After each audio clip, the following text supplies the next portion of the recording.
வட மாநிலங்களில் குளிர் காரணமாக அதிகரித்த நுகர்வு மற்றும் உற்பத்தி சரிவால் முட்டை விலை வரலாறு காணாத உச்சம் தொட்டிருப்பதாக கோழிப்பண்ணை உற்பத்தியாளர்கள் தெரிவித்துள்ளனர்.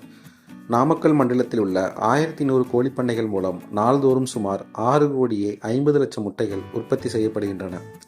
வெளிநாடுகளுக்கு ஏற்றுமதி, வட மாநிலங்கள் உள்ளிட்ட உள்ளூர் சந்தைகள் மற்றும் சத்துணவு மையங்கள் என முட்டைகள் பிரித்து அனுப்பப்படுகின்றன. முட்டை கொள்முதல் விலையை தேசிய முட்டை ஒருங்கிணைப்பு குழு தினமும் நிர்ணயித்து வரும் நிலையில் கடந்த சில வாரங்களாக முட்டை விலை தொடர்ந்து உயர்ந்து வந்தது. அந்த வகையில் நேற்றும் இன்றும் நடந்த தேசிய முட்டை ஒருங்கிணைப்பு குழு கூட்டத்தில் அதன் கொள்முதல் விலையை மேலும் 5 காசுகள் உயர்த்தி ரூபாய் 6.10 காசுகளாக விலை நிர்ணயம் செய்யப்பட்டுள்ளது. இதனால் சில்லறை விற்பனை 7 ரூபாய் வரை விற்கப்படுகிறது. இதனால் கடந்த 50 ஆண்டு கால தமிழ்நாடு கோழிப்பண்ணை வரலாற்றில் முதல் முறை முட்டை கொள்முதல் விலை 6 ரூபாயாக உயர்ந்தது. முட்டை கொள்முதல் விலை கடந்த சில நாட்களாக கிடுகிடுவென உயர்ந்து வருவதால் பண்ணையாளர்கள் மகிழ்ச்சி அடைந்துள்ளனர். வரும் நாட்களில் முட்டை விலை மேலும் உயர வாய்ப்புள்ளதாக கோழிப்பண்ணையாளர்கள் சங்க தலைவர் சிங்கராஜ் தெரிவித்துள்ளார். அதே நேரம் தங்கத்தை போன்று முட்டை விலையும் நாளுக்கு நாள் உயர்ந்து வருவதாக மக்கள் கவலை தெரிவித்துள்ளனர்.